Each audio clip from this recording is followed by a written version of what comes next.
Bonjour à tous et à toutes. Donc ça y est, nous y sommes. On a eu un petit peu de mal à démarrer. Donc je vous présente Judith Meyer qui enseigne dans les domaines de l'édition et de la culture et des médias à l'UFR de Sciences de l'information et de la communication de l'Université Paris 13. Elle s'intéresse à la place de l'écrivain dans l'espace public. Elle est aussi autrice de documentaires sur France Culture et a écrit Un mobile, roman publié en 2011 aux éditions Joka Sierra. Et donc aujourd'hui, Judith est là pour nous parler du festival Concordance et pour que nous puissions échanger sur ce que vous avez déjà pu préparer à ce sujet. Merci Cécile pour cette introduction. Je me permets de retirer mon masque pour la caméra. Je remercie les étudiants et les étudiantes de s'être prêtés au jeu et donc d'avoir préparé cette séance. J'ai essayé de jouer le jeu de la pédagogie inversée en vous invitant déjà à consulter différents documents. Donc l'idée c'était de vous permettre de... Alors attendez, je vais revenir sur... pour vous voir. Est-ce que vous auriez la gentillesse de mettre vos caméras pour qu'on puisse avoir un premier contact visuel, enchanté. Et peut-être avant de commencer, que vous me disiez déjà ce que vous avez pensé de l'exercice que je vous ai soumis, avant que nous puissions revenir ensemble sur les questions auxquelles je vous ai demandé de répondre, les documents que je vous ai demandé de préparer, afin d'aborder les différentes facettes du festival Concordance. Bonjour tout le monde.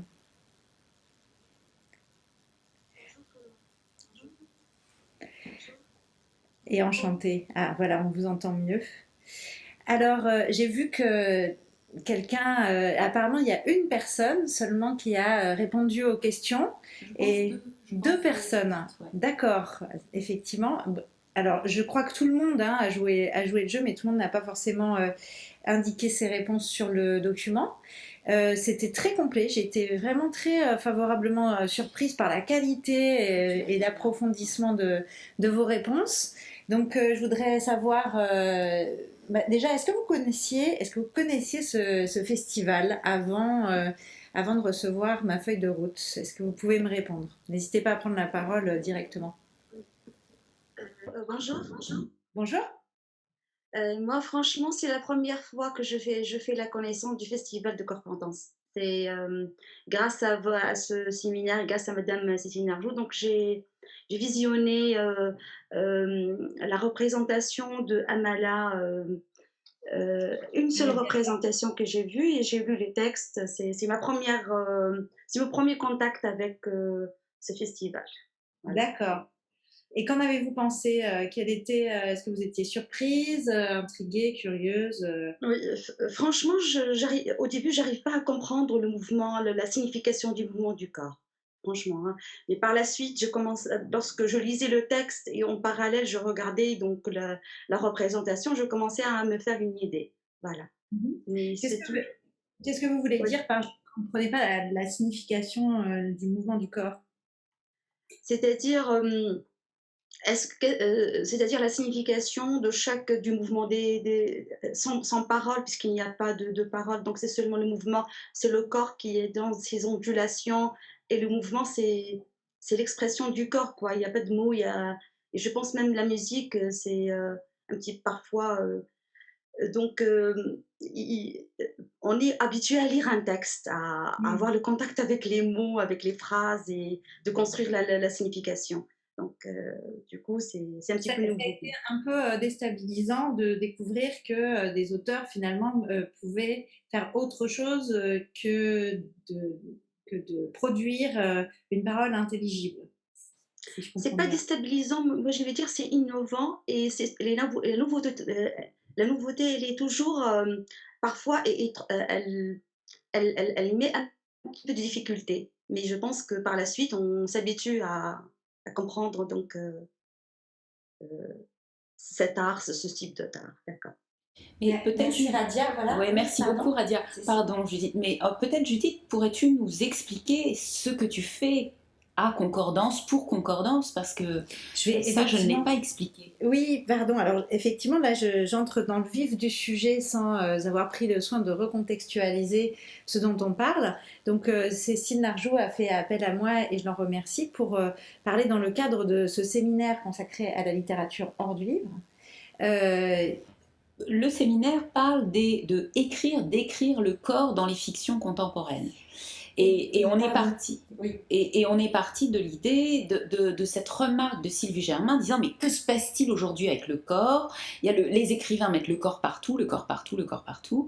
Et il m'a semblé pertinent de rapprocher ça de cette idée de la littérature exposée qui avait été donc mise en avant par Lionel Ruffel et compagnie.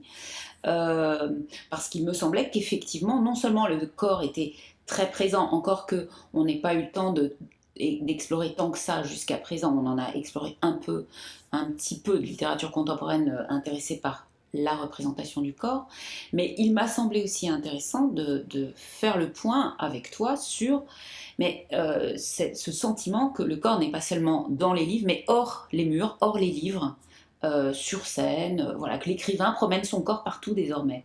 Voilà, et ça me semblait, et je me demandais pourquoi. Voilà, et donc je me suis dit que peut-être tu pourrais nous apporter des réponses ou peut-être prolonger le questionnement. Oui, merci. Effectivement, peut-être que j'ai interprété la consigne d'une manière trop dirigée vers la nouvelle mise en scène de soi des écrivains, alors que le thème de votre séminaire est plus large et peut-être aussi plus ambivalent. Enfin, c'est-à-dire que le corps c'est pas seulement le corps mis en scène, c'est aussi le corps mis en mots. Et je crois que dans les créations du festival Concordance, la question se pose non seulement à travers les représentations, mais aussi à travers le processus de création des duos, puisque le festival fait appel à des danseurs et à des auteurs depuis maintenant 15 ans pour faire des performances inédites. Donc il y a un temps de résidence qui est proposé aux auteurs et aux chorégraphes, donc, qui ne se connaissent pas avant le festival, dans la plupart des cas du moins, et afin de travailler ensemble, de sortir finalement de leur champ de compétences, de leur champ d'exploration habituel, pour aller vers une représentation inédite. D'ailleurs, le slogan du festival, au départ, c'était une aventure inédite. Peut-être que je transforme un peu ce sous-titre, mais ça évoquait l'idée d'une aventure. Donc, l'idée de sortir des sentiers battus. C'est devenu l'idée d'une rencontre, finalement, de manière un petit peu plus classique. Mais il y a vraiment une idée qui n'avait pas encore été développée de cette manière-là jusqu'à présent. Bien que la littérature et la danse aient quand même une histoire commune. Ça paraît peut-être beaucoup plus évident dans le cadre de la rencontre de la musique avec la littérature, puisqu'il y a de nombreux paroliers qui sont écrivains par ailleurs. Bon, c'est un mariage peut-être plus évident. Mais dans le cadre de la danse, puisque la danse finalement c'est un art assez muet, silencieux, vous disiez Radia que c'est difficile de concevoir peut-être que je transforme ce que vous avez dit, mais de concevoir que la danse puisse avoir un sens au même titre qu'un texte, ça a du sens, mais ça s'exprime différemment. Néanmoins, des écrivains ont collaboré avec des chorégraphes pour écrire des livrets de ballet, notamment.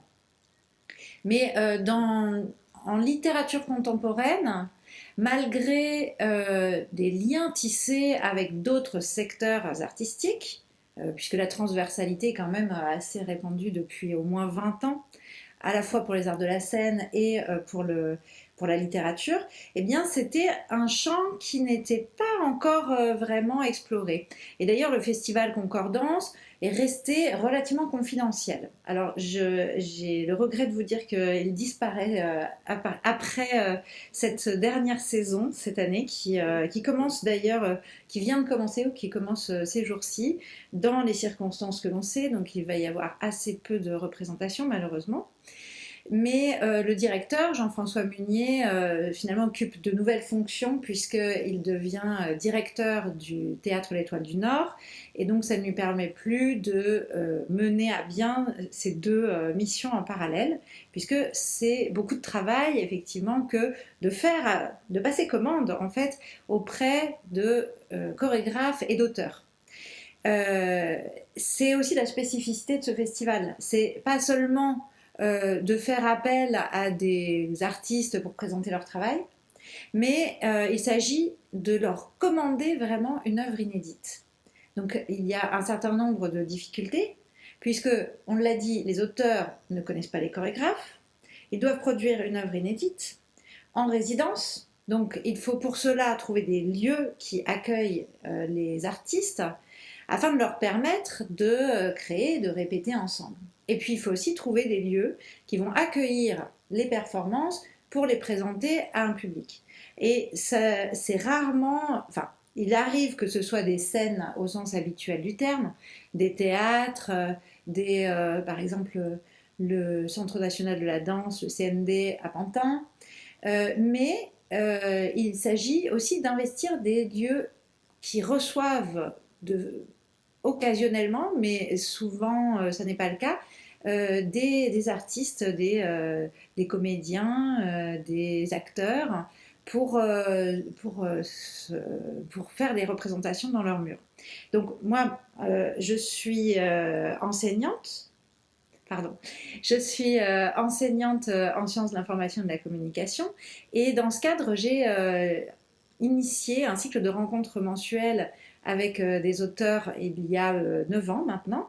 Et depuis les origines, depuis 2012, j'ai veillé chaque année à inviter un duo du Festival Concordance. Donc on présente à l'université Sorbonne Paris-Nord des duos en partenariat avec ce festival et en partenariat avec le festival Hors Limite, qui est le festival des bibliothèques de Seine-Saint-Denis.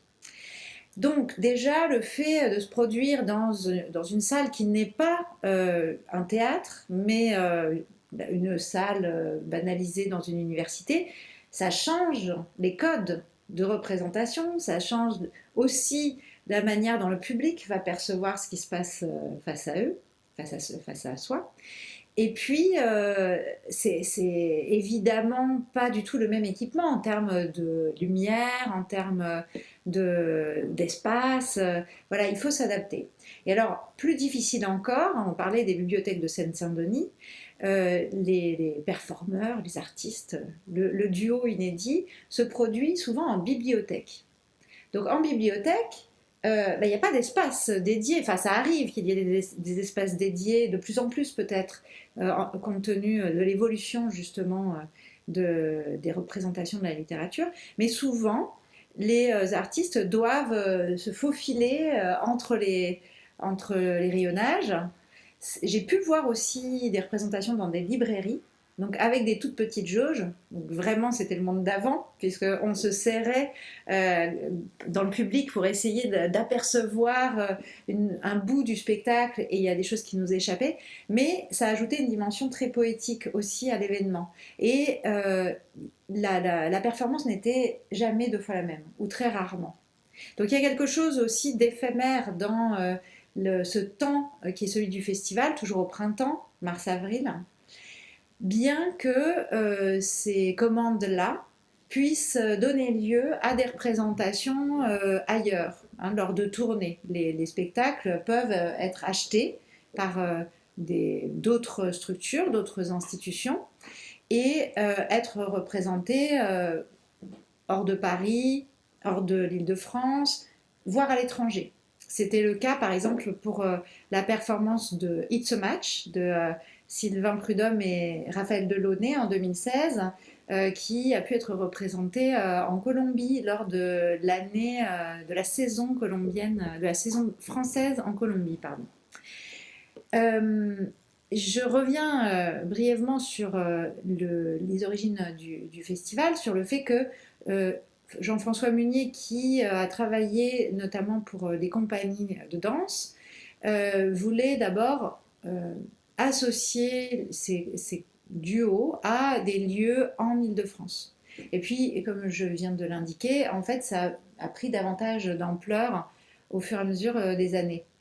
Et comme ça reste une forme assez légère, hein, on parlait du fait de présenter des spectacles sur des scènes dédiées, supposant quand même une régie assez développée lorsqu'il s'agit d'un spectacle de compagnie, de danse, de théâtre, etc. En général, la logistique est un peu plus lourde. Là, le fait que ce soit des pièces d'une demi-heure environ, avec simplement 2 personnes sur scène, pas forcément de nécessité de travail sur les décors ou de travail sur la lumière et le son, permet assez facilement de faire circuler ces représentations.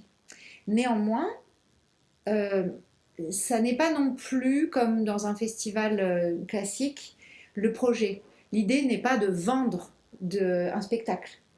Le principe de ce festival, c'est de donner l'occasion à des artistes d'expérimenter autre chose. Il y a une dimension laboratoire en fait dans cette expérimentation. Qui finalement s'institutionnalise, hein, puisque au bout de 15 ans, il y a une certaine reconnaissance qui reste néanmoins assez confidentielle, comme je l'ai dit, mais ça devient ça suscite l'intérêt, et notamment des médias. On pourra en reparler tout à l'heure.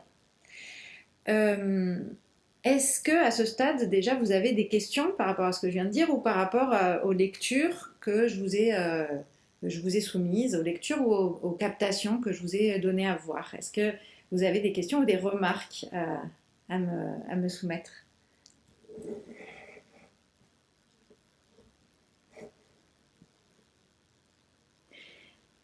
Alors, est-ce que les personnes qui ont rempli le document peuvent nous...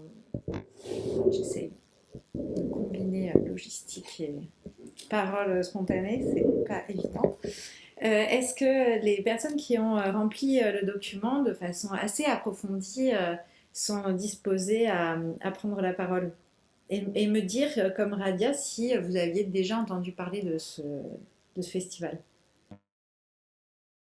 Bonjour.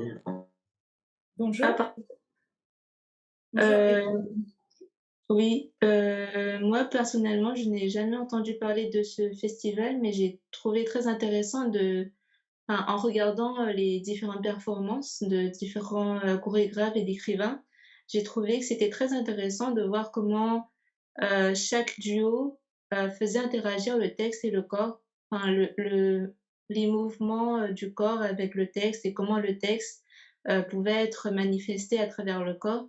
Et j'ai trouvé ça très intéressant. En quoi ça vous a paru intéressant? Vous faites donc des études de lettres. Je suppose que c'est quelque chose qui vous a paru peut-être un peu nouveau dans le champ. Pour vous, quel intérêt ça représente quand on étudie la littérature? Je trouve que ça permet d'avoir un nouveau regard sur le texte qu'on lit après avoir vu la performance.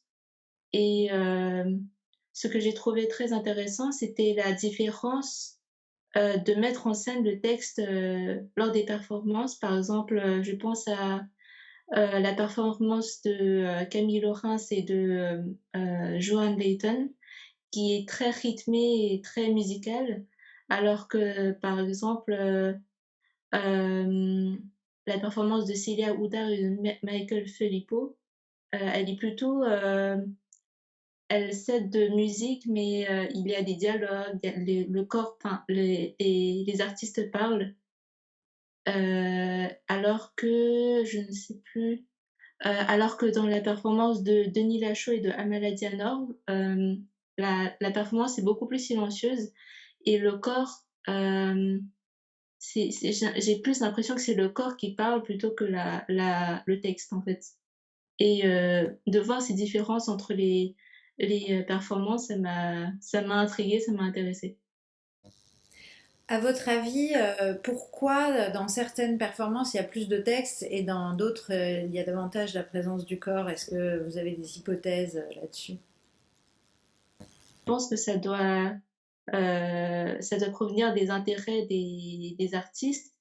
Hem, Amala Dianor a dit dans un entretien qu'il se sentait pas très à l'aise, à l'oral, quand il parlait et donc le duo a dû, commencer par travailler sur le corps davantage que sur le texte et heu je sais pas, ça doit être, une discussion entre les artistes, entre leurs intérêts et comment ils peuvent, s'associer et pousser leurs limites en même temps.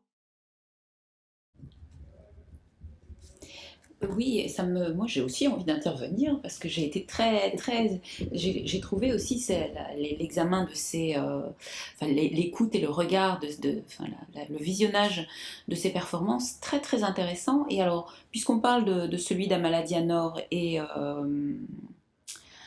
Lachaud. et Denis Lachaud, merci. Et moi j'ai trouvé qu'effectivement il y avait peu de textes, mais que celui-ci était comme euh, mis en exergue, valorisé vraiment par la gestuelle, que j'ai trouvé très belle de ces deux hommes. Et le texte, du coup, était comme serti de ces mouvements. Enfin, c'est vraiment le sentiment que j'ai eu. Et je n'ai pas eu du tout cette impression-là pour l'autre documentaire que tu nous as demandé de regarder, l'autre performance, à savoir celui de Célia Oudard et de Michael Filippo, où là, le sentiment que j'ai eu, c'est qu'il travaillait davantage sur euh, euh, peut-être une gestuelle du quotidien euh, et aussi des... En fait, il travaillait davantage sur leur propre montage de la performance. Il y avait une réflexion sur le jaune, qui est la couleur de Michael Filippo, une réflexion sur...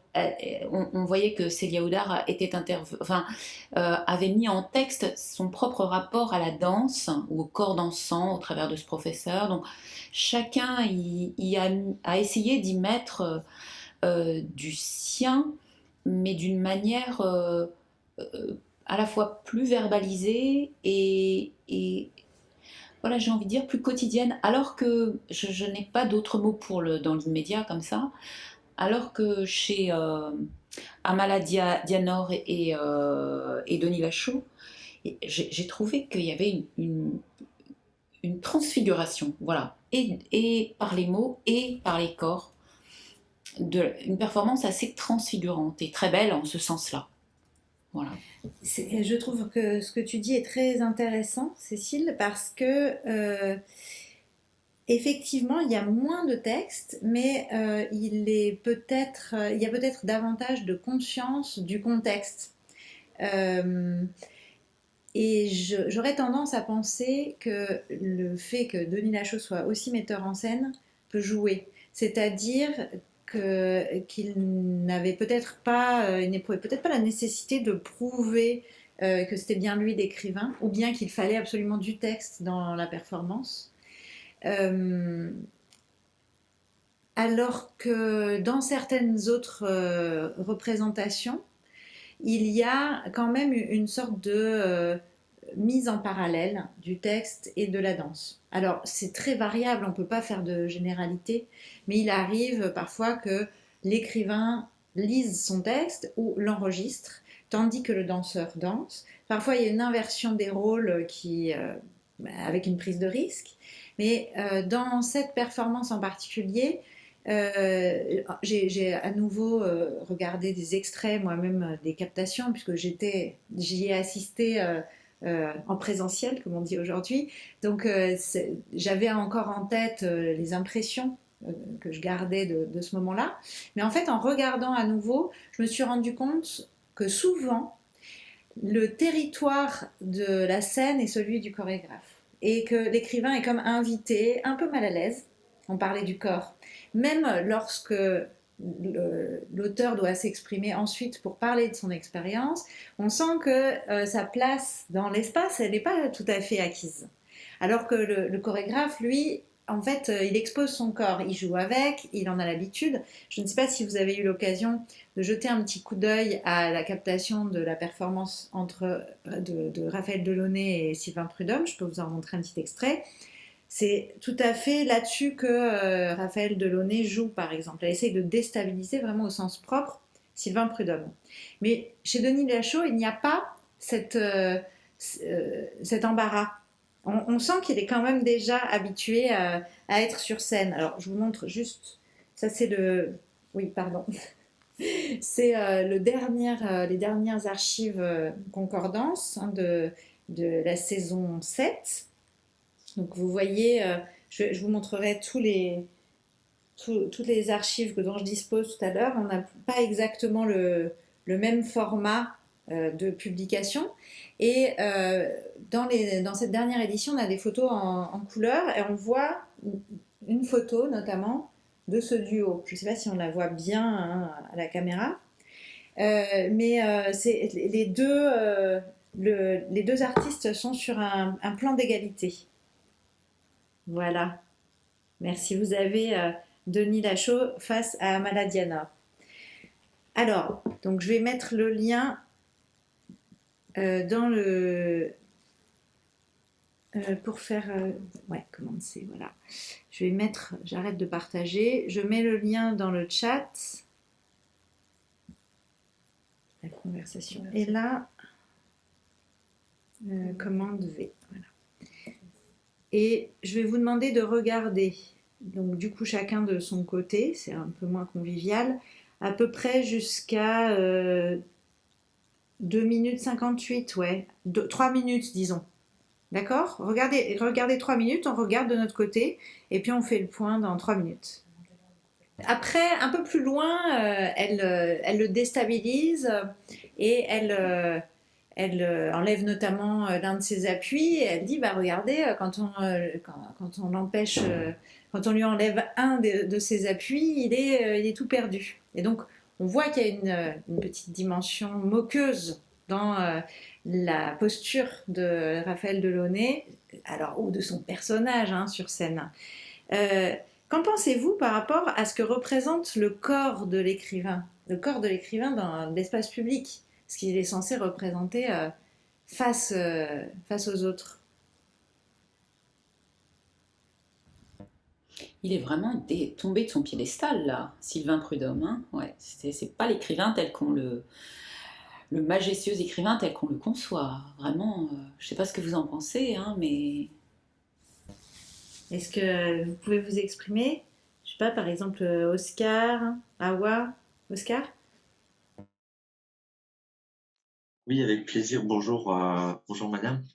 Non, c'est intéressant.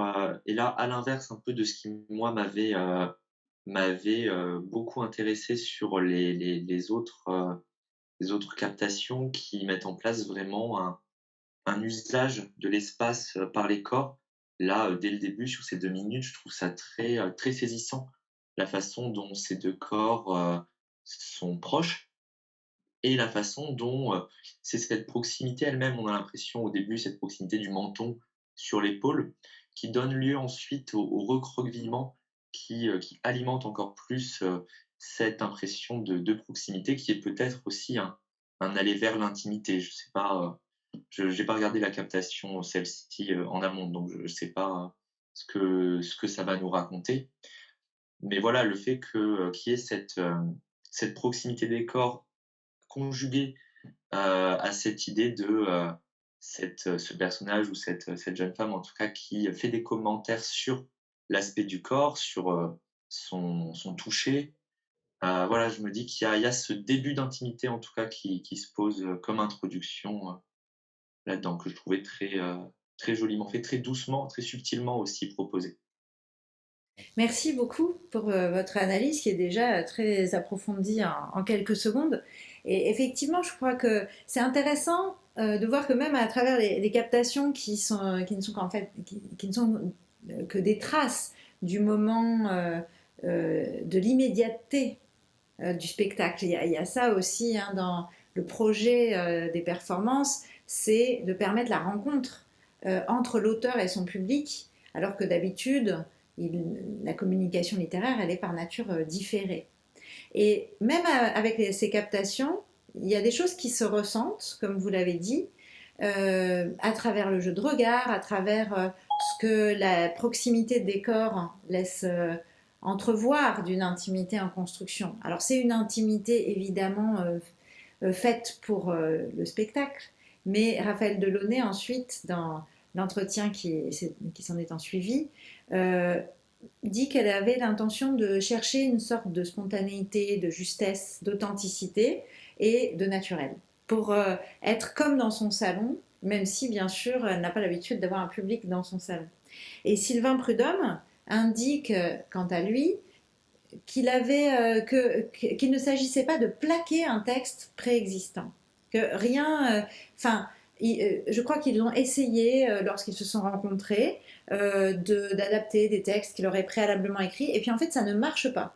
Ça ne marche pas parce que ça semble trop récité.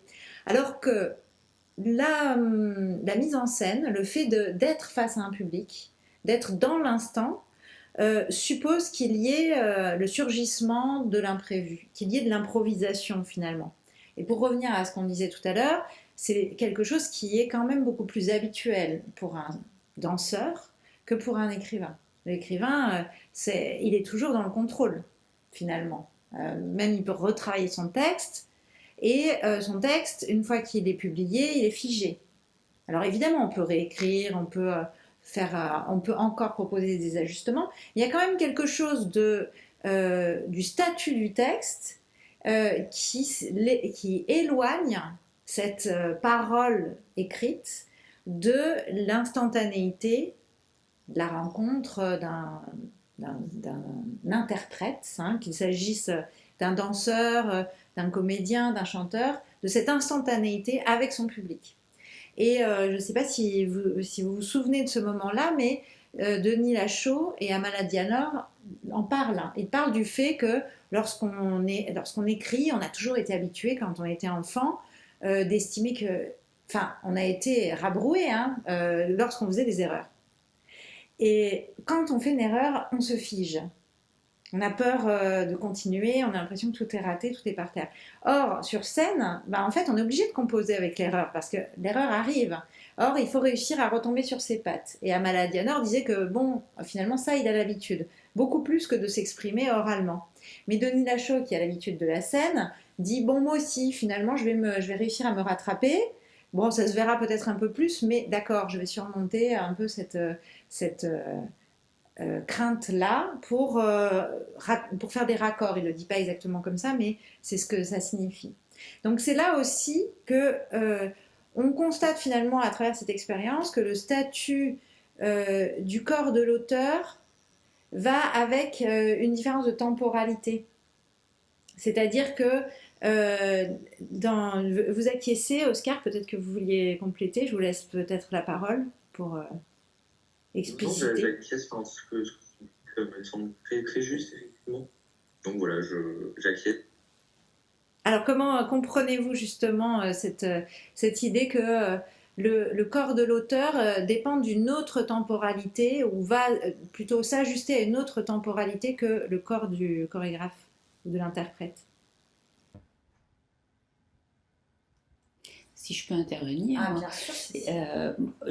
Alors, j'ai été frappée dans le duo de Denis Lachaud et Amala Diana, merci. Ils ont, ou dans le duo ou non, c'est après, dans l'échange, je crois, ils ont fait mention justement de cette... de la dimension rythmée de la parole. C'est-à-dire que, et je crois que Célia Houdard est revenue là-dessus aussi, c'est-à-dire que par cette expérience corporelle de mise en mouvement finalement du texte, elle a été fortement sensibilisée au rythme, c'est-à-dire que sa phrase s'est trouvée mise en rythme. Et je crois que Denis Lachaud le dit aussi, il a fallu dire le texte en suivant le rythme du corps. Donc c'est en ce sens, de même, le corps de l'écrivain se trouve lui aussi mis en mouvement. Et d'ailleurs, j'ai trouvé très intéressant que Célia Houdard dise que dès lors, son ouvrage, le roman qu'elle était en train d'écrire, s'en est trouvé modifié dans son écriture, c'est-à-dire que le corps de Gilles, GIL, c'est le roman qu'elle a publié chez POL la même année ou dans l'année qui a suivi, a, a été modifié de cette expérience par son corps, de la scène et du texte en scène. Et l'autre chose aussi que je voulais revenir à partir de la remarque d'Oscar sur cette intimité du dernier duo qu'on a regardé, il m'a semblé sentir la même chose, peut-être de manière moins animale, moins chien fou, justement chez Célia Oudard et Michael Philippot. Une proximité des gestes très... Voilà, une intimité de façade peut-être construite, mais il m'a semblé que non en fait. Qu'il y avait vraiment eu chez ces artistes un échange non verbal très fort, enfin quelque chose qui finalement n'a pas été tant porté par les mots que par leur corps. Oui, alors je n'en ai pas parlé avec eux précisément, mais ça m'a marqué aussi en regardant à nouveau des extraits. Et je l'ai remarqué aussi chez Alice Zeniter et Aurine Camus, qui ont présenté un duo intitulé Vous ne comprenez rien à la lune. Et le sujet de leur performance n'avait pas de rapport avec la rencontre. Il y a beaucoup, finalement, on peut parler aussi des thématiques. Il y a beaucoup d'artistes qui se prennent, qui incluent une dimension autobiographique dans leur création en faisant allusion aux modalités de leur propre rencontre. Alors que, ou bien ils vont parler de choses qui les concernent, qui concernent leur propre histoire, etc. Et ce n'était pas le cas chez Aurine Camus et Alice Zeniter qui ont décidé de parler du retour de Louis Armstrong et d'autres. Neil Armstrong, le premier homme qui a marché sur la Lune, ne confondons pas, et qui s'était enfermé dans le mutisme comme d'autres astronautes de retour sur Terre. Donc ça leur a semblé être un aspect documentaire hyper intéressant à étudier. Et donc ils ont construit une sorte de fiction autour de ça, de performance fiction autour de ça. Où ils travaillent aussi sur la gravité, sur le rapport avec un public. C'est vraiment extrêmement intéressant. Mais en regardant brièvement un extrait de cette performance, je me suis rendu compte qu'il y avait une grande proximité des corps dans leur duo et dont ils témoignent finalement par la bande dans les archives du festival. Donc je vous ai montré déjà. Alors attendez que je retrouve le bon exemplaire. Ou alors je confonds, excusez-moi. Je ne sais plus si c'est dans ces archives ou si c'est un autre moment qu'ils évoquent cette expérience. Mais Alice Zeniter dit, en fait, c'était assez étonnant. Ah non, ça y est, je me souviens. Excusez-moi, il y a beaucoup de références. C'est dans l'article du Monde que l'un ou l'une d'entre vous a cité. Dans le reportage du Monde autour du festival en 2018, il me semble. Et Alice Zeniter évoque le fait qu'elle débarque chez quelqu'un qu'elle ne connaît pas du tout, mais que les frontières habituelles d'entrer en contact sont abolies parce que assez vite, il faut travailler avec son corps, dans une certaine proximité.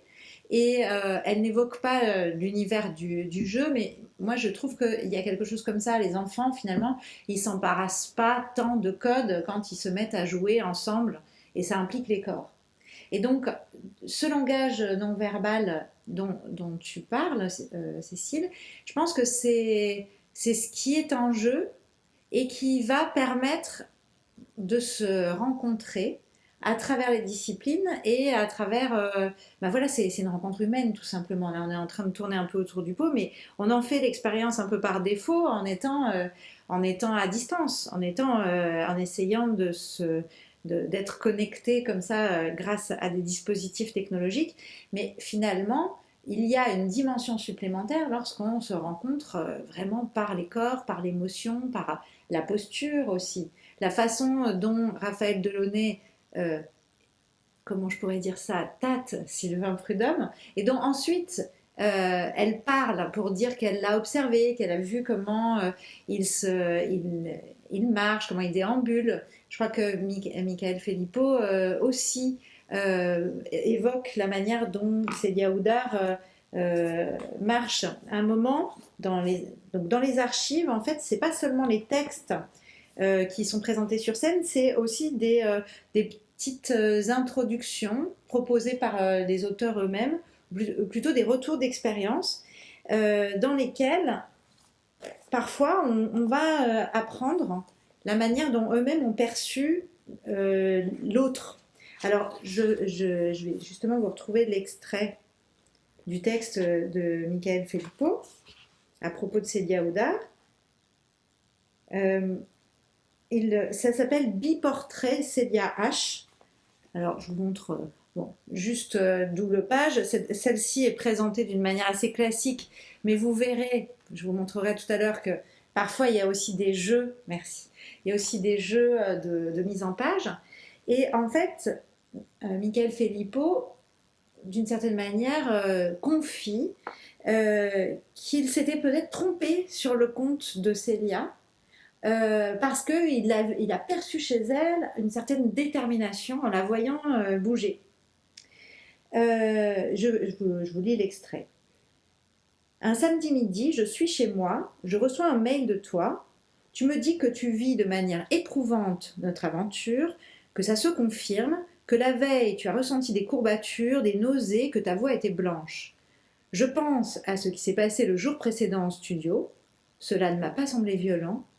Petit à petit, des instants me reviennent. Je me demande ce qu'ils représentent pour toi. Je t'ai proposé de fermer les yeux, de ne jamais les ouvrir et de courir et courir encore. Je te guidais, prenais ton dos, empoignais tes épaules. Un vertige physique, donc. Moi, je voulais aller plus loin, pousser ton corps, lui insuffler davantage d'élan, le voir se dépasser, s'essouffler comme au galop. Je constate les limites de mes projections, que ton corps est moins tonique, moins endurant que ce que j'imaginais. Et alors, cette fragilité m'apparaît aujourd'hui une force. Pourquoi ai-je cherché à aller au-delà ? J'ai souvent appréhendé le corps, le mien, dans son excès, dans une surenchère, dans un débordement, un abus. J'aime l'épuiser ou qu'on l'épuise pour l'éprouver et savoir qu'il existe. Le malmené me prouve que je suis vivant. Si je ne ressens pas ses muscles, je l'oublie, il disparaît, etc. Et si vous avez lu l'entretien que j'ai mené avec Célia Oudard, elle-même dit qu'elle ne comprend pas pourquoi on doit être dans l'excès, qu'elle vient d'une famille de médecins, qu'il faut se préserver, au contraire. Donc il y a ce rapport au corps qui n'est pas du tout le même selon la discipline qu'on pratique. Peut-être que ça paraît une évidence, mais là c'est vraiment explicité. Et Alice Zeniter, elle, dit que son corps, en fait, il est quand même en mouvement quand elle écrit, parce que l'écrivain, c'est quand même pas le pur esprit. Hein, il y a vraiment une tradition occidentale qui consiste à séparer le corps de l'esprit. Mais enfin, quand on écrit, on est quand même derrière un clavier, c'est un effort physique. Et pour Alice Zeniter, le corps est le prolongement des mains qui tapent sur le clavier. Même chose, ça paraît évident, mais ça va mieux en le disant d'une certaine manière. On se rend compte que tout pourrait faire chorégraphie, et l'écrivain sur son clavier, ça peut aussi donner prise à une chorégraphie. À l'inverse, Sylvain Prudhomme, lui, dit qu'on n'est pas en fuite derrière son écran. Je lui avais posé cette question, je lui ai dit, mais finalement, là, l'auteur est exposé. Est-ce que ça ne veut pas dire que quand on est auteur, on se réfugie un peu derrière sa page et on est tout seul? Et il m'avait dit non, parce qu'en fait, on a imprimé des souvenirs qui sont ceux d'une expérience de lien avec les autres. Et dans ce moment d'écriture, on est au contraire très sensible à ce qui se passe en nous, mais à ce qu'on éprouve et qui est évidemment en prise avec l'extérieur. Donc finalement, on parlait de communication non verbale, il y a tout ce qui est infra, quoi, tout ce qui est sous le langage, qui est en travail, un petit peu comme la lave dans le volcan, et qui est en travail, et qui va s'exprimer sous forme de cette création inédite, dont le résultat est souvent intéressant. Mais c'est pas, enfin, je ne sais pas ce que vous en avez pensé, mais c'est pas toujours non plus spectaculaire ni passionnant. Il y a des choses qui peuvent être parfois un peu laisser un peu perplexe. Euh, c'est pour ça que je parlais du terme laboratoire tout à l'heure. Je pense qu'il y a quelque chose qui de toute façon répond à l'intention de Jean-François Meunier de départ, qui consistait à faire appel à un auteur pour porter un regard extérieur sur la création chorégraphique. Pourquoi il a fait ça? Alors, moi, ce que j'en ai compris, peut-être qu'il démentirait, mais ce que j'en ai compris, c'est qu'il voulait aussi donner aux chorégraphes l'occasion de prendre de la hauteur sur leur propre travail. Parce que justement, chez les danseurs, il y aurait peut-être davantage cette tendance à foncer, à se dire allez, ok, je m'échauffe et je me lance et je présente quelque chose, sans forcément avoir cette maturation, cette réflexion qui devait être apportée par l'auteur à l'origine. Finalement, la contrainte de départ consistant à intégrer dans la création une petite partie du travail, enfin du texte produit par l'auteur, ça a déteint progressivement sur le projet, enfin sur l'initiative, pour que ce soit vraiment une hybridation entre texte et danse. Et vous l'avez lu, je pense, dans l'article que je vous ai fait lire, le tournant s'opère en 2009, quand Olivia Rosenthal et Carlotta Sagna proposent vraiment un duo où elles sont partie prenante à égalité toutes les deux. Est-ce que tout le monde connaît Olivia Rosenthal ici? Oui. Et non? Alors, les personnes qui ont dit oui, est-ce que vous pouvez en 2 mots présenter Olivia Rosenthal, ce qu'elle écrit et peut-être aussi son volet performatif, s'il vous plaît?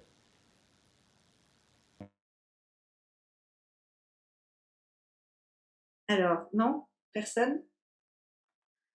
Euh, J'avais fait une petite recherche sur Olivia Rosenthal. Elle est à la fois écrivaine, comédienne, dramaturge, comédienne, et elle a même écrit, elle a composé de livrets d'opéra. Et justement, j'avais pensé à ce que les qualités de certains écrivains avec ceux qui ont, par exemple, autre que l'écriture, ceux qui ont, par exemple, les qualités de musique, ceux qui chantent, ceux qui, par exemple, qui sont des comédiens comme Violaine Schwartz, par exemple, comédienne et chanteuse, Olivia Rosenthal. Ils peuvent peut-être être mieux à l'aise sur scène et dans les performances que peut-être les autres. Donc, Oui, voilà et c'est intéressant que vous ayez fait cette recherche, mais Olivia Rosenthal, elle s'est ouverte aux disciplines du spectacle vivant à travers une performance qui lui a été commandée en 2004 par Olivier Chaudenson, qui est toujours aujourd'hui le directeur des Correspondances de Manosque, un festival littéraire qui cherche aussi à faire le lien avec d'autres arts du spectacle, avec d'autres arts, donc en l'occurrence les arts du spectacle. Et cette première expérience, qui à l'origine ne lui inspirait pas forcément confiance, lui a finalement ouvert tout un nouveau champ d'expérimentation, et c'est vraiment devenu l'un de ses pans d'activité. C'est-à-dire que régulièrement, c'est une très très bonne lectrice de ses propres textes, et régulièrement, elle collabore avec un autre artiste. Ça peut être des artistes visuels, ou bien, par exemple, la trapéziste Chloé Moglia, avec qui elle avait fait un duo pour le programme Sujet à vif du Festival d'Avignon il y a quelques années.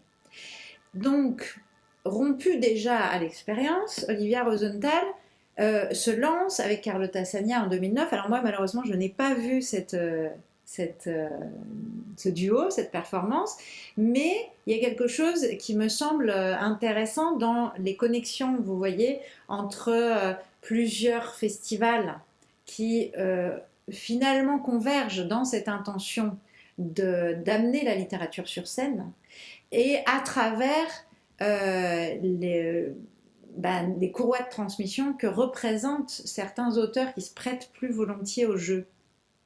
Donc là, il y a quelque chose qui permet aussi de s'interroger sur l'évolution de la littérature dans les années 2000. La littérature contemporaine, c'est plus une littérature qui est cantonnée spécifiquement au texte. D'accord ?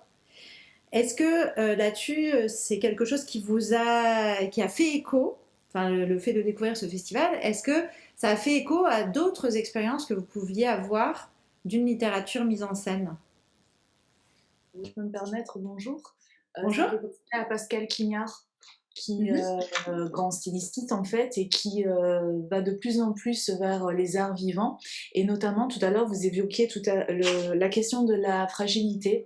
Et il me semble que dans une interview, je ne sais plus exactement où, j'avais lu en fait quelque part, c'était une espèce de défi pour lui. C'est-à-dire que sa plume est très très belle, mais son corps, en fait, il a besoin d'aller plus loin, d'aller beaucoup plus loin que simplement écrire avec un stylo ou un clavier.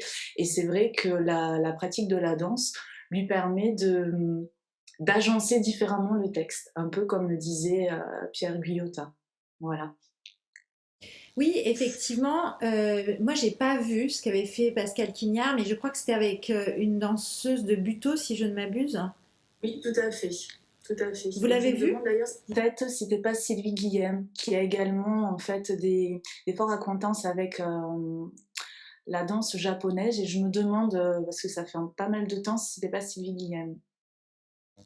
D'accord, il faut effectivement qu'on se rafraîchisse la mémoire à ce sujet, Oui. Mais vous avez raison, il y a vraiment plusieurs auteurs contemporains qui, indépendamment, si vous voulez, d'une commande de festival, ou bien parce qu'il y a d'autres institutions qui peuvent faire appel à des auteurs pour travailler de concert avec un interprète, par exemple avec des comédiens, ou bien avec des artistes d'autres domaines, notamment les arts visuels.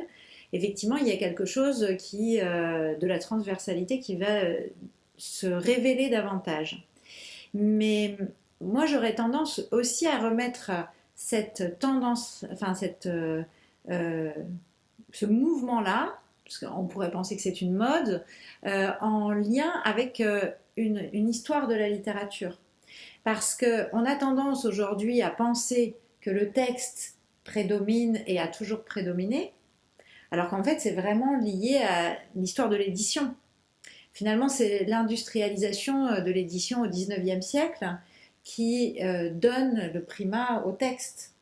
Contredis-moi si... Oui, tout à fait. Voilà.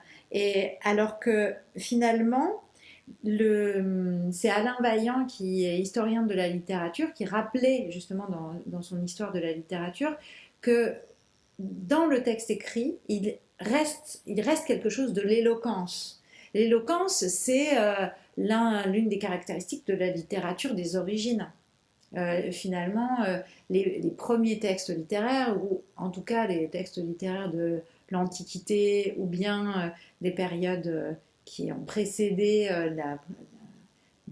l'extension du domaine de l'édition, si j'ose dire, eh bien, c'était vraiment une des modalités prédominantes pour s'adresser à son public, à son auditoire. Donc, l'auteur, il était là, y compris à travers son corps, et pas uniquement à travers sa voix. Et d'ailleurs, je parle de sa voix, mais souvent, ce qui reste de la voix dans le texte. Parce que la voix, elle n'est revenue qu'avec les procédés modernes d'enregistrement. Elle est revenue avec la radio, elle est revenue avec la télévision, mais le corps de l'auteur, en fait, il n'a jamais été complètement absent, il a peut-être été confiné, pour reprendre ce terme désormais très familier, mais il est toujours là quelque part. Et son corps, c'est notoirement sa voix. Donc retrouver le corps et la voix de l'auteur sur scène, alors là on donne l'exemple du Festival Concordance, mais il y a d'autres occurrences, c'est aussi redonner à entendre cette capacité, cette élocution, cette capacité d'énonciation en direct. Oui, d'ailleurs, Célia Oudard le signalait. Il y a un texte qui est enregistré et elle disait que d'entendre son propre texte enregistré et donc diffusé au moment de leur performance, c'était pour elle un statut intermédiaire qui rapprochait ce texte vraiment du livre. Et j'ai trouvé ça intéressant. Et j'étais en train de repenser à Sylvain Prudhomme, chamboulé, la tourneboulée, mis à quatre pattes, voilà. J'étais en train de comparer cette posture-là euh, à celle qu'il occupait il y a une quinzaine de jours, puisqu'il a présenté son dernier ouvrage à la Maison de la Poésie. Et vous savez que donc la Maison de la Poésie diffuse sur Facebook des soirées littéraires qui associent elles aussi écrivains et musiciens, souvent. Pas tant que ça d'écrivains et danseurs, mais beaucoup écrivains et musiciens. Mais là, c'était Sylvain Prudhomme tout seul en scène, mais qui lisait ses textes assis sur sa chaise, dans une position et dans une posture qu'on lui connaît bien, voilà, ou dont le texte était lu. Mais voilà, je comparais ces deux statuts de l'écrivain et je trouvais ça très intéressant de voir à quoi se prêtait l'écrivain finalement et jusqu'où il était aujourd'hui peut-être amené, consentant bien sûr, hein, à repousser encore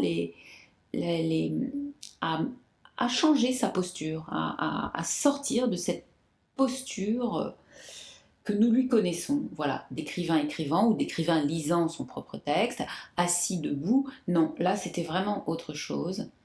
Et je me demande ce que ça nous dit des frontières de la littérature elle-même, c'est-à-dire du texte écrit lui-même. Est-ce que le texte lui-même n'est pas lui aussi amené à se réaménager, à interroger ses frontières, désinvesti ou réinvesti par d'autres médias, l'image, voilà, c'est vraiment une question que je me suis posée juste en voyant, ou reposée en voyant Sylvain Prudhomme tournebouler par Raphaël. Oui, alors je trouve que c'est une question très intéressante. Et ce que tu dis me fait penser aussi que je crois que c'est l'année dernière que Sylvain Prudhomme lisait déjà à la Maison de la Poésie, mais cette fois accompagné par des musiciens. Je crois que c'était des extraits de son précédent roman. Parce que là, les extraits c'est par les routes, je crois. Par les routes, ouais. Oui, enfin, on peut retrouver le titre exact. Parce que je pensais par les routes, après je me suis dit non, c'est sur la route de Jack Kerouac. Je fais un amalgame, mais je crois que c'est par les routes. Et il faut... Alors, ce qui est intéressant, tout à l'heure je parlais des correspondances de Manosque, qui avait passé commande à Olivier Rosenthal en 2004. Le directeur de la Maison de la Poésie, c'est Olivier Chaudenson, qui a créé les correspondances de Manosque, qui vient aussi qui vient, comme on l'a dit, du monde du spectacle vivant, puisqu'il a travaillé pour des chanteurs, il me semble, avant de travailler pour la ville de Manosque et donc de proposer ce festival. Donc il a toujours voulu importer des savoir-faire d'autres disciplines, donc du monde de la scène, y compris tout ce qui concerne la logistique et les modes de rémunération aussi, dans le domaine littéraire. Parce que finalement, l'économie du livre, je viens de dire du livre, hein, l'économie de la littérature, c'est l'économie du livre. On l'associe énormément à ça. Or, le fait de commander autre chose à des auteurs, à la fois va leur prendre du temps et vous voyez, hein, c'est toujours le nerf de la guerre, qui dit temps dit argent, Et pendant longtemps, les auteurs qu'on invitait à faire leur promotion dans des salons du livre, ils n'étaient pas rémunérés. Et il y avait le corps de l'auteur, puisqu'ils étaient là, enfin ils sont toujours là, hein, dans les salons du livre, derrière leur stand, à écrire des dédicaces. Mais depuis une vingtaine d'années, les choses évoluent à partir du moment où on demande à l'auteur de produire quelque chose, une création nouvelle, spécifique, pour un festival ou pour une rencontre sur scène, comme à la Maison de la Poésie. Et c'est maintenant rémunéré en droit, oui, en annexe au droit d'auteur, je crois. Donc, ce que Bernard Lahire, le sociologue qui a écrit La condition de l'écrivain, appelait la paralittérature, donc toutes les activités annexes à l'écriture de romans, enfin de livres, hein, je dis romans, mais en fait du grand œuvre.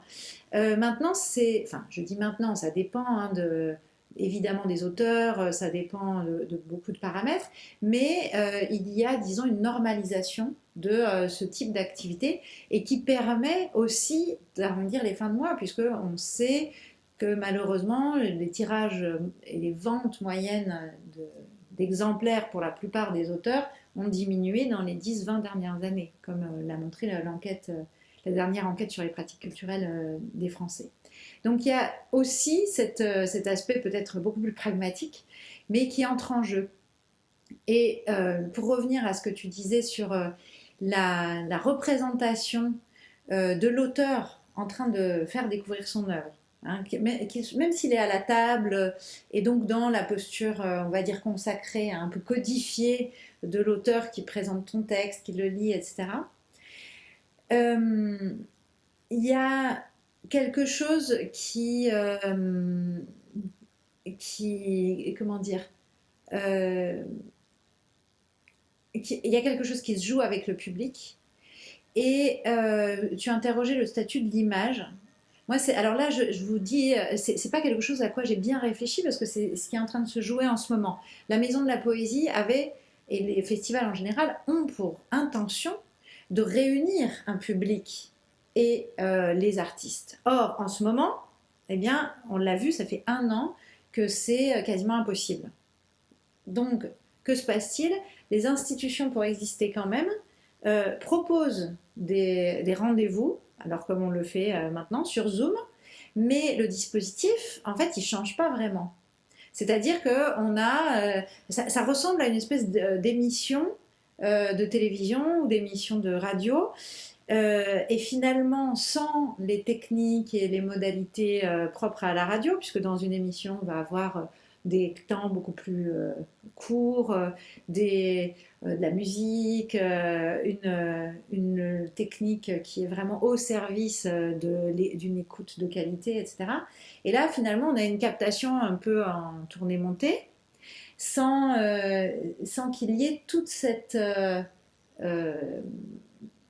enrobage, tout ce conducteur propre aux émissions.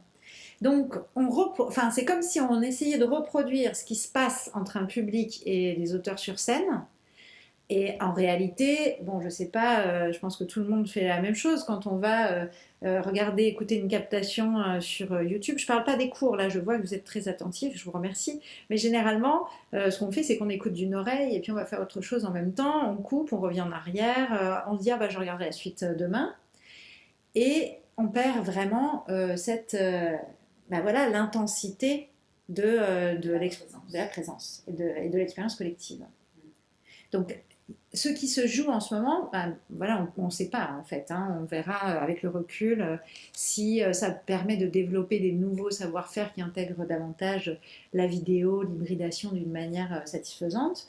Pour l'instant, j'ai l'impression qu'on essaie surtout de garder un peu, de faire la fameuse continuité, vous voyez, et de se référer à notre souvenir de ce que c'est qu'une réunion en présentiel, quoi. C'est un peu l'impression que ça me donne. Oui, tu sais, moi, quand je parlais du rôle de l'image nouveau dans les fictions contemporaines et à interroger avec la présence du corps dans ces mêmes fictions, dans la fiction, je pensais à certains textes comme celui, par exemple, de Marie Ndiaye, autoportrait en verre dans lequel elle insère un certain nombre de photos, je crois, de famille, je ne sais pas si c'est sa famille ou d'autres, de femmes floues, ce qui fait que le portrait échappe tout le temps, aussi bien dans les lignes que dans l'image.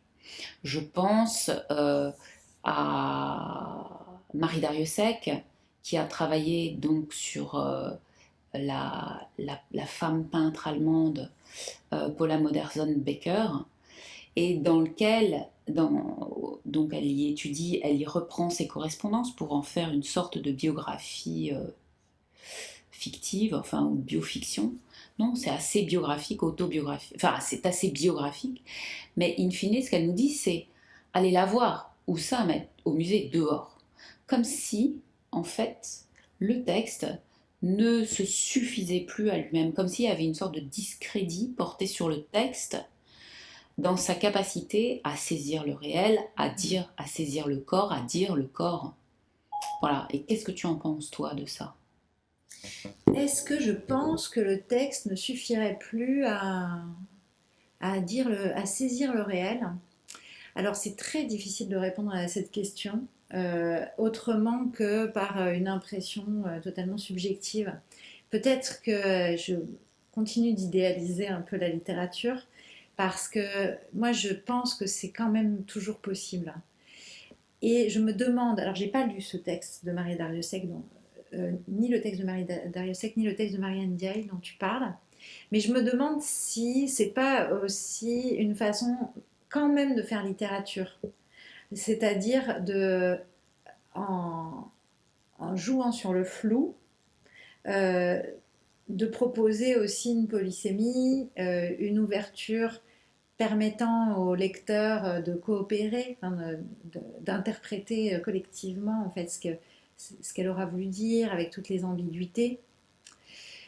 Parce que la littérature, c'est... Enfin, moi, je ne crois pas que les arts qui existent depuis la nuit des temps sont amenés à disparaître parce qu'aujourd'hui, on aurait davantage de technologie. Même les premiers médias, comme la presse et la radio, n'ont pas disparu avec la modernité. C'est pas parce que la télé est apparue qu'on a cessé d'écouter la radio, par exemple. Et donc, l'écriture permet aussi d'échapper à la représentation réaliste.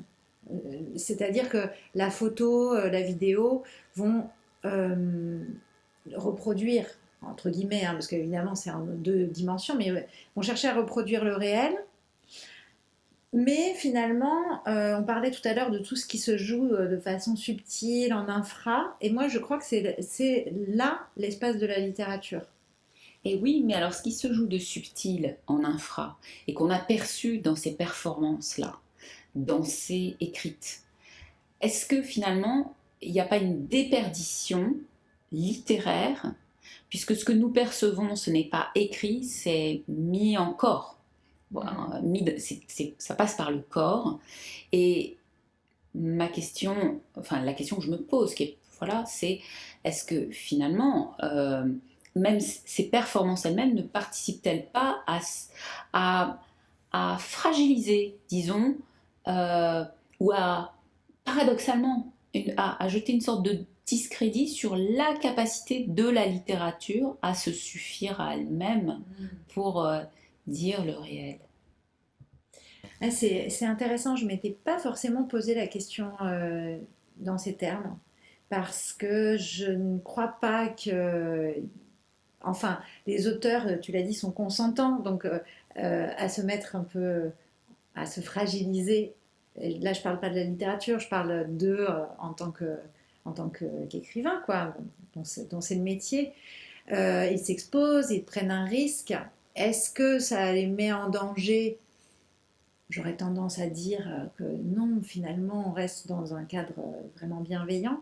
Est-ce que ça met la littérature en danger au sens où ça montrerait ce qu'elle n'est pas capable, ce qu'elle ne serait pas capable de saisir, ou bien parce qu'elle ne serait plus sanctuarisée, on la fragiliserait un peu volontairement. Moi, je pense que c'est un art qui, comme tous les arts, est assez plastique. Voilà. C'est-à-dire, est-ce que l'autre interprétation, c'est que finalement, ce que nous montre là la littérature, c'est sa grande labilité, son aptitude à se nourrir de tout matériau. Je crois que les matériaux de la littérature, c'est l'objet d'un des ouvrages des incultes, tu sais, des ouvrages théoriques qui ont fait intervenir un certain nombre d'écrivains, Alice de Kerangal et quelques autres, Olivier Rosenthal, je crois, où chacun était là pour parler de son matériau, de ses matériaux. Et finalement, peut-être que ce que nous dit un festival comme Concordance, ou ce que nous dit aussi la Maison de la Poésie, c'est la capacité qu'a la littérature, enfin, c'est même, c'est pas la capacité qu'a la littérature à absorber des arts, enfin d'autres, mais en tout cas sa capacité à les interroger, à les questionner, à dialoguer avec eux peut-être. Peut-être qu'on sort juste pas du dialogue, ça va peut-être pas au-delà. Mais il me semble que ça interroge aussi sur quel est le matériau de la littérature. Oui, bah, Quels sont ces matériaux? finalement, si ça dépend de la définition de la littérature, et je crois que ça fait des siècles qu'on se pose la question. Si la littérature a pour objet de verbaliser voilà, ce qui se passe, quoi, aussi bien en termes d'intériorité que de rapport à l'environnement, etc. Bon, finalement, tout pourrait être considéré comme de la littérature, aussi bien du reportage que... Aujourd'hui, c'est le cas, il y a beaucoup de journalistes qui vont publier des longues enquêtes et on parle de littérature du réel. Donc pourquoi pas prêter aussi à la littérature cette capacité oui, de dialoguer avec d'autres arts. Mais la question se pose aussi du rapport de la société à la littérature.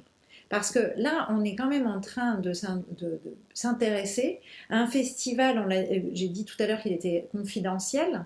Je pense que même si maintenant il est davantage relayé par les médias, ça reste finalement une niche qui est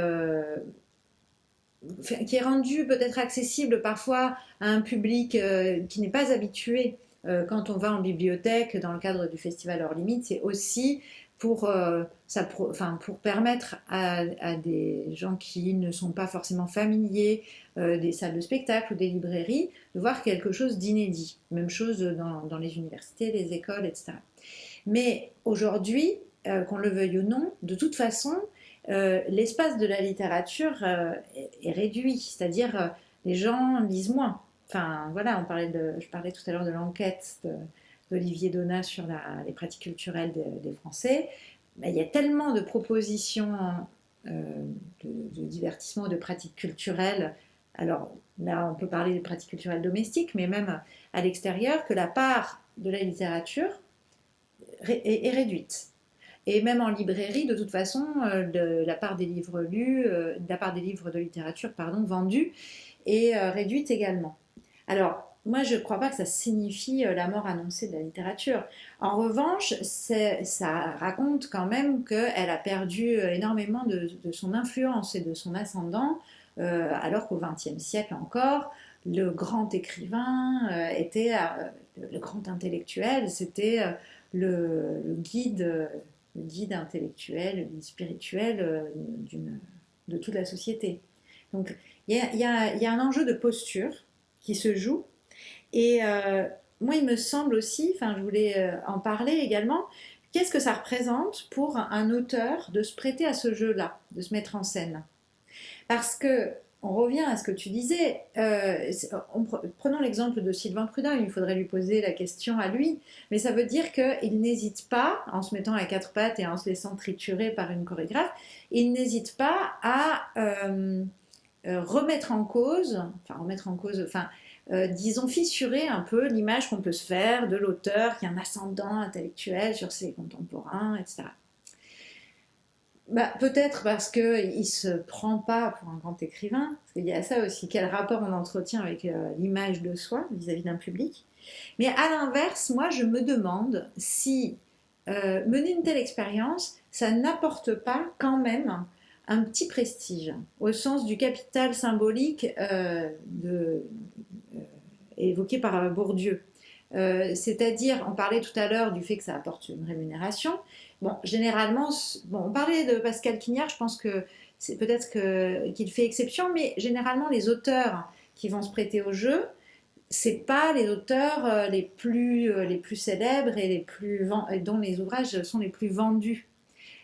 Donc, c'est à défaut d'avoir le succès et la gloire internationale, eh bien, en expérimentant des trucs un petit peu je vais pas dire que ça fait underground non plus, mais c'est quand même quelque chose qui donne une étiquette un peu différente.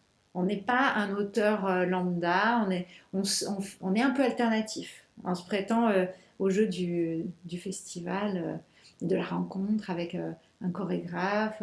Il y a quelque chose. Bon, c'est pas, attention, hein, je ne suis pas en train de catégoriser non plus cette démarche-là, mais je pense que ça peut être valorisé aussi dans le parcours d'un auteur, il me semble, en tout cas. Pardon. Mais est-ce que c'est aussi parce que la danse se démocratise et qu'on est moins quand même sur des supports élitistes en fait? Avant, c'est vrai que la danse classique, c'est le parangon, hein, mais là, il y a quand même pas mal comment dire, de pratiques corporelles qui se démocratisent et du coup, elle aussi peut accueillir un public beaucoup moins performatif en fait que les petits rats de l'opéra. Oui, c'est très juste ce que vous dites. Effectivement, je suis tout à fait d'accord. Amal Adianor, par exemple, il le dit, il vient du hip-hop, par exemple. Là, vraiment cette année, il y a peut-être un mois, Mourad Merzouki a été nommé directeur du Théâtre National de Chaillot, qui est une scène très prestigieuse et élitiste. Donc il y a une institutionnalisation de différents courants de danse dont certains sont extrêmement populaires et démocratiques. Donc je trouve que, effectivement, là j'aborde les choses sous l'angle littéraire, par cet angle-là, mais vous avez tout à fait raison d'indiquer que finalement les pratiques de danse sont enfin, ça ne veut pas dire qu'elles sont moins exigeantes physiquement, c'est quand même les artistes, les danseurs peuvent travailler d'une manière extrêmement exigeante aussi, mais c'est peut-être plus accessible pour le public, y compris pour les auteurs qui eux-mêmes peuvent être des spectateurs de la danse contemporaine. Ça me paraît tout à fait intéressant. Alors, leur tourne. Finalement, moi, je pensais suivre le déroulé de la feuille de route, mais je me rends compte que nous-mêmes, on part à la dérive et c'est très bien. Mais j'aurais voulu revenir avec vous sur la médiatisation dont je parlais tout à l'heure et le fait que la presse, vous avez lu cet article du Monde que j'ai évoqué également.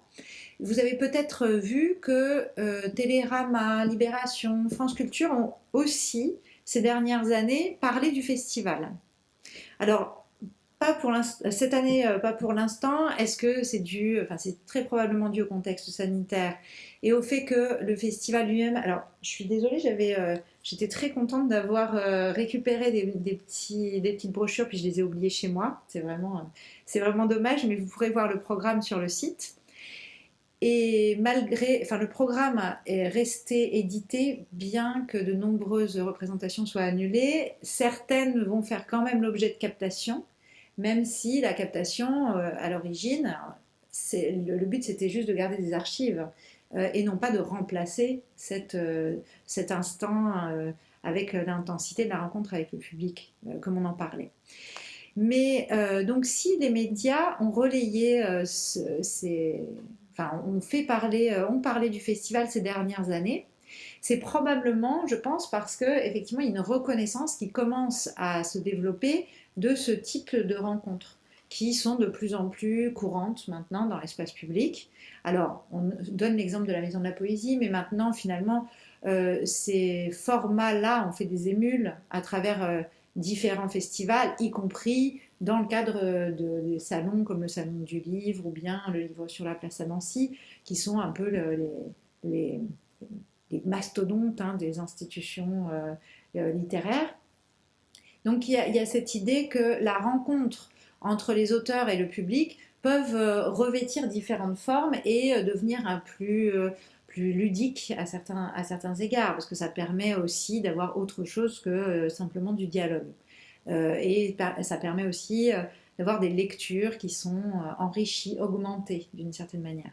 Et ça permet à la presse de promouvoir, alors je parle de la presse, mais ça peut être, bon, la télévision, on a vu qu'il y avait très très peu, il y a presque plus d'émissions littéraires, il reste la Grande Librairie et 21 cm qui est sur Canal+, qui va peut-être s'arrêter même, puisque Augustin Trapenard s'en va. Mais il reste donc la radio et la presse pour parler littérature, et jusqu'à présent, c'était beaucoup pour parler des publications, à travers des interviews et des critiques. Donc, dans quelle rubrique peut-on parler de ces festivals? C'est plutôt dans les rubriques spectacle ou culture, de façon un peu plus transversale d'une certaine manière. Alors, on verra comment la promotion se reconfigure aussi après la crise sanitaire, parce que, voilà, est-ce que ça va, enfin, déjà, quelle durée, quel temps ça va prendre, tout ça, on ne le sait pas encore. Est-ce que le fait de se rassembler dans des tout petits espaces à plein, ça va pouvoir continuer, ou bien est-ce que ça va encore représenter une contrainte suscitant, parce que la contrainte elle est aussi propice à la création, ça va peut-être susciter de nouvelles idées pour aborder en fait l'inventivité littéraire et la transversalité sous d'autres angles. Bon, ça on ne le sait pas évidemment.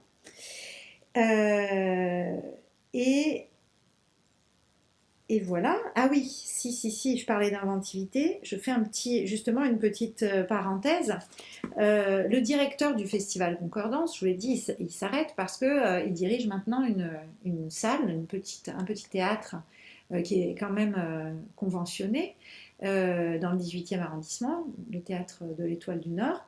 Et justement, actuellement, alors que le théâtre est fermé, eh bien, il propose quand même des micro-événements. Alors, ça n'a pas forcément là, ça n'a pas de rapport avec la danse, bien que des compagnies continuent d'être accueillies en résidence, mais il a proposé des rencontres d'auteurs chez l'habitant.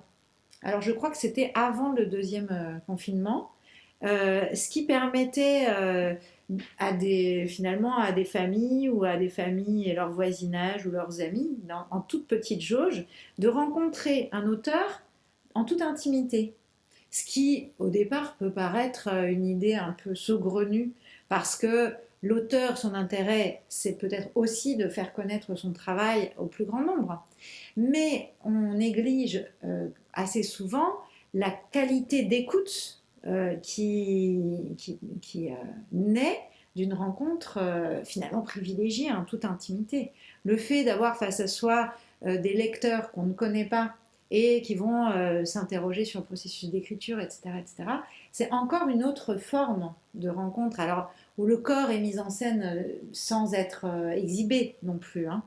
Enfin, je ne sais pas ce qui se passait. Mais voilà, l'idée c'est plutôt d'avoir d'autres modalités de rencontre qui soient peut-être moins formelles et qui néanmoins permettent de contourner, sans être dans la clandestinité pour autant, mais de contourner en fait toutes ces contraintes dues à la situation actuelle.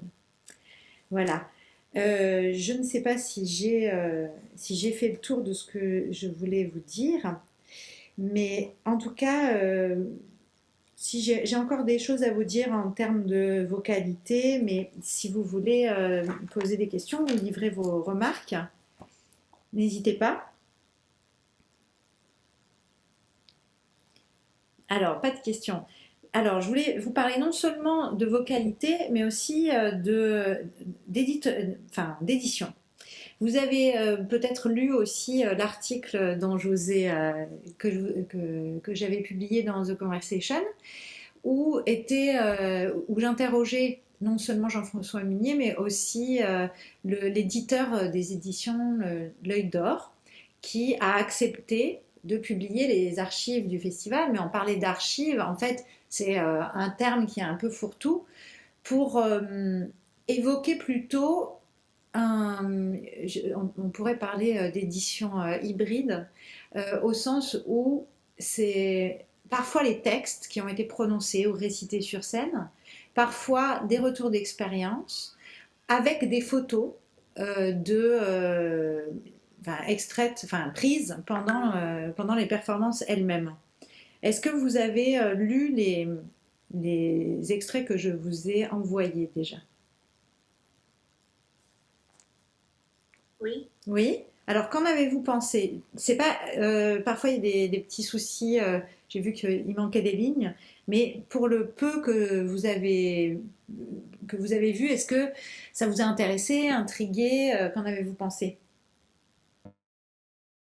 Pour l'idée du classement des archives dans le rayon des librairies, j'ai trouvé ça intéressant parce que comme les archives on affiche des photos, des performances et en plus intègre des textes poétiques, on ne sait pas vraiment comment classer ce type d'ouvrage. Et Oui. donc j'ai trouvé ça intéressant. Ben oui, vous voyez que c'est toujours, ça va toujours avec les codes de la promotion. De même qu'un auteur, quand on l'invite dans une émission ou sur scène, il est assis avec un livre à la main.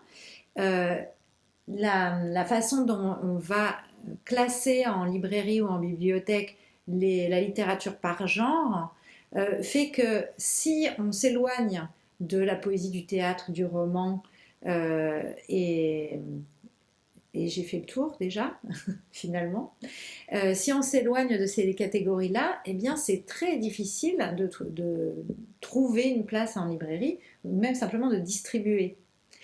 Et déjà, Arnaud Catherine et Florent Marchais, qui avaient publié un livre-disque chez Vertical, qui rendait compte de leur spectacle Frères Animal, avaient rencontré cette problématique-là. Jean-Charles Macera aussi avait publié un livre-disque il y a quelques années. Et ce sont des objets éditoriaux un peu singuliers, sans être non plus dans le registre du livre-objet ou bien de la micro-édition, ça n'est pas le cas. Mais il n'y a pas vraiment de catégorie spécifique en librairie. Donc, Jean-François Munier indiquait qu'on retrouve ces ouvrages-là dans des librairies spécialisées ou bien dans des stands, par exemple au CND ou lorsqu'on présente des spectacles, ou dans les librairies des théâtres. Peut-être qu'il y en a au centre Pompidou, il faudrait aller voir. Mais finalement, c'est plutôt dans des librairies qui s'intéressent, qui sont accolées à des salles de spectacle ou à des centres d'art, que ces ouvrages ont leur place. Parce qu'il y a des photos. Évidemment, s'il n'y avait que du texte, ce serait différent. On pourrait dire, bon ben voilà, ce sont des extraits ou des archives, des textes littéraires publiés par les auteurs.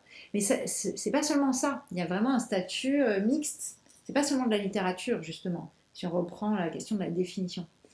Et parfois, la mise en page elle-même, elle est interrogée. Alors, je vous montre. On va essayer de. Je vais vous montrer. Vous voyez, il y a plusieurs pages. Si vous pouvez vous montrer face caméra.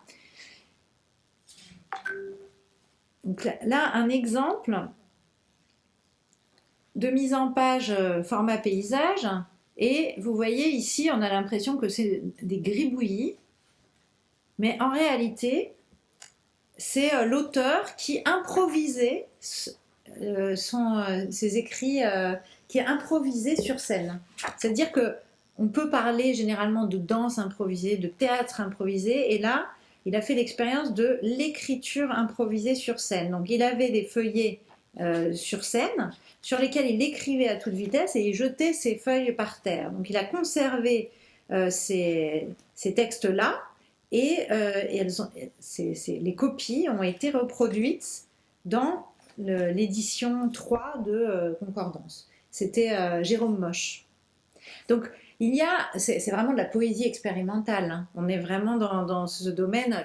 Vous voyez, c'est pas systématiquement des dramaturges ou des romanciers qui sont invités, mais parfois ça peut être des poètes ou des auteurs de littérature expérimentale et qui eux, sont pas forcément familiers, hein, de toutes ces pratiques, mais en tout cas, ils aiment se confronter à des nouvelles façons de faire littérature. Donc ça se traduit dans la réflexion autour de cette mise en page. Là aussi, alors ça, je n'ai pas vu cette performance, mais je vous montre ce que ça donne sur la page. Je vous donne simplement le nom des auteurs. C'était Jean-Baptiste André, hein, chorégraphe, et Fabrice Melchior, écrivain. Donc voilà la mise en page du texte L'espace.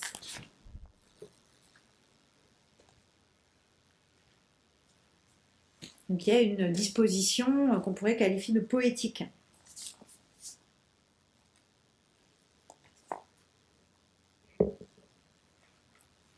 Merci. Merci bien. Donc, quel statut auront ces livres? Je pense que ça peut être intéressant, évidemment, pour la recherche, quand on pourra... Là, déjà, pour préparer ce séminaire, j'étais ravie d'avoir à ma disposition les captations qu'on avait faites déjà il y a quelques années et qu'on avait faites peut-être davantage pour la promotion des rencontres à l'université et finalement qui nous servent aujourd'hui de support, de traces, de souvenirs même, puisque au bout de 5, 10, 15 ans, on peut aussi mesurer le temps parcouru, on peut mesurer ce que représente un petit moment qui a été capté sans que, vous voyez la différence d'un grand ballet dont la partition va être transmise de génération en génération, eh bien, ça a une durée de vie extrêmement limitée. Hein. C'est sûr qu'on ne reproduira pas Enjoy the Silence de la même manière si jamais ça devait être reproduit que ce n'est le cas du Lac des Cygnes, par exemple. Même si cette année, qui est donc la dernière année, l'intention de Jean-François Munier, c'était de redonner carte blanche à certains des duos qu'il avait sollicités pendant les années précédentes. Donc il y en a certains qui ont fait un deuxième volet. C'est le cas pour Franck Micheletti et Charles Robinson, qui vont présenter, ils avaient présenté The Spleen. Alors excusez-moi, j'ai oublié comment s'intitule leur nouvelle création, mais voilà, ils proposent quelque chose de nouveau cette année, qui sera visible, qu'on pourra aller voir à Bobigny le 6 ou 7 avril, le mardi 6 avril, sur le campus de Bobigny.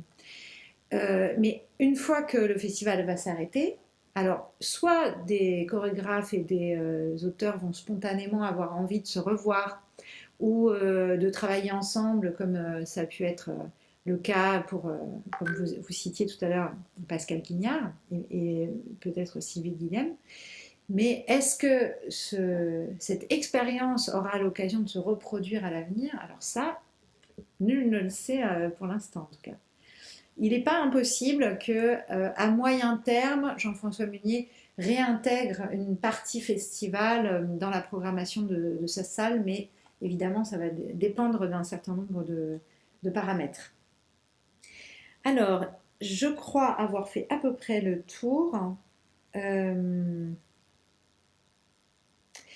y a une dernière chose, peut-être, que je voulais aborder. C'est peut-être plutôt une question.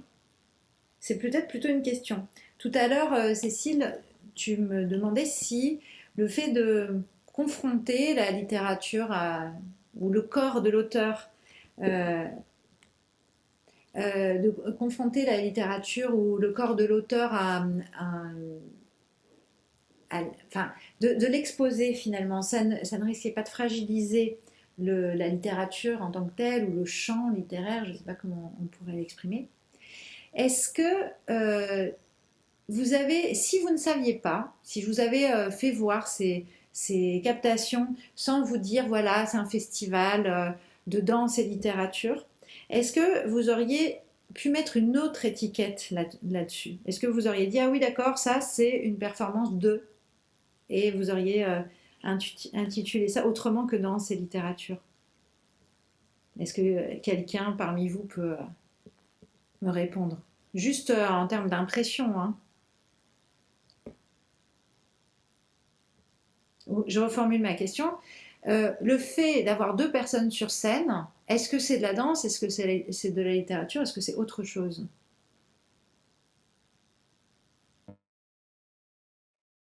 Oui, vous m'entendez? Oui, on vous Je, entend. je me demande finalement, parce que là, vous parlez d'une idée d'une performance de danse et de littérature, et je me demande si l'idée même et l'existence de ce qu'on appelle performance est pas un objet transversal entre des choses de l'ordre de la littérature, des choses aussi de l'ordre des arts du spectacle vivant, donc la danse, le théâtre. Enfin voilà, on pourrait se dire que c'est une performance de théâtre, mais finalement, c'est pas tant peut-être la qualification dans un des grands genres qui compte que cette idée de performance. Voilà. Oui, je suis tout à fait d'accord avec vous. Effectivement, la performance qui recoupe, qui est transversale un peu par nature, même si on ne peut pas vraiment parler de nature de la performance, ça a à voir avec les arts de la scène. Ça a à voir avec les arts visuels, avec les arts de la scène, avec la question du corps dans le champ artistique. Donc c'est plus tout à fait de la littérature. Est-ce que ça reste de la danse? Ben moi j'ai l'impression que ça reste un peu plus de la danse quand même. Parce que justement la danse elle s'éloigne moins de son univers familier. Du simple fait qu'on soit en scène. Maintenant, il y a beaucoup de chorégraphes slash danseurs qui disent oui, mais moi je ne suis pas habituée à parler sur scène. Et pourtant, la danse a quand même peut-être plus de lien avec le théâtre, en tout cas depuis un certain temps, et depuis quelques décennies au moins, voire davantage. Il y a beaucoup, on parle de danse-théâtre, hein, Pina Bausch, elle a beaucoup emprunté au théâtre pour alimenter ses créations. Alors que la littérature, finalement, c'est peut-être cet aspect-là qu'on n'aura pas du tout le temps d'aborder, mais c'est pas grave, ça peut être notre conclusion et notre ouverture. Cette littérature-là, elle va s'approcher davantage de ce qu'on appelle les écritures de plateau, où l'auteur, il sort de son rôle alors là pour le coup de dramaturge, parce que on se rapproche finalement de l'écriture pour le théâtre, de l'écriture pour la scène. On sort un peu de cette position-là, de cette capacité à proposer un texte à l'interprétation, pour se rapprocher d'un travail de composition sans cesse réajusté. Parce qu'il y a un va-et-vient entre la proposition de l'auteur. Il y a plusieurs auteurs qui racontent qu'ils ont été dépités parce qu'ils sont arrivés au rendez-vous avec le chorégraphe avec leur texte, et puis finalement, aucun des textes n'a été retenu, il fallait tout refaire. Donc cet ajustement, un peu au fur et à mesure, en fonction de ce qui se passe pendant les rencontres avec le danseur, même parfois, on l'a dit, en improvisant le jour même sur scène, eh bien ça va se rapprocher d'un travail d'écriture de plateau que connaissent, qu'expérimentent un certain nombre de dramaturges aujourd'hui, qui vont, quand on dit qu'ils travaillent au plateau, ça veut dire qu'ils se mettent d'accord avec les comédiens, les interprètes, ils sont finalement à égalité dans la composition pour essayer de travailler une matière en mouvement qui est sans cesse à ajuster jusqu'au jour de la représentation et peut-être même au-delà quand il y a ensuite des tournées et une déclinaison au fur et à mesure du travail présenté pour la première fois. Donc moi, c'est ce que je trouve particulièrement stimulant dans cette expérience proposée, dans ces expériences proposées par le Festival Concordance, c'est le fait que la littérature sort non seulement de ses champs de représentation, mais aussi de ses routines pour expérimenter l'immédiateté, le réajustement constant, le fait de ne pas se cantonner à une publication ferme et définitive pour un résultat finalement, je ne sais pas si ça la fragilise, parce que c'est quand même, ça reste tout à fait Non, marginal. c'était une question un peu oratoire. Hein. C'était voilà, juste pour le plaisir de poser la question, mais voilà, ça interroge. Voilà, elle s'interroge elle-même, je pense, en faisant ça. Oui, tout à fait. Et comme la littérature, finalement, par principe, a toujours fait feu de tout bois et va toujours verbaliser ce qui est en train de se jouer, je pense que ça pourrait être intéressant de voir avec les auteurs ayant fait cette expérience en quoi ça nourrit encore leurs œuvres. Voilà, c'est aujourd'hui. ce dont parlait Célia Oudard, justement. Tout à fait. Ouais, elle en parlait. La prise de conscience du corps, mais aussi peut-être la prise de conscience que la littérature ne se cantonne pas à la diégèse, quoi, à son univers imaginaire, mais va être prise avec le réel. Merci beaucoup. Merci à tous. Donc, Merci à toi, restez en ligne et merci beaucoup, Judith, pour ton intervention, voilà, qui était Merci. vraiment passionnante.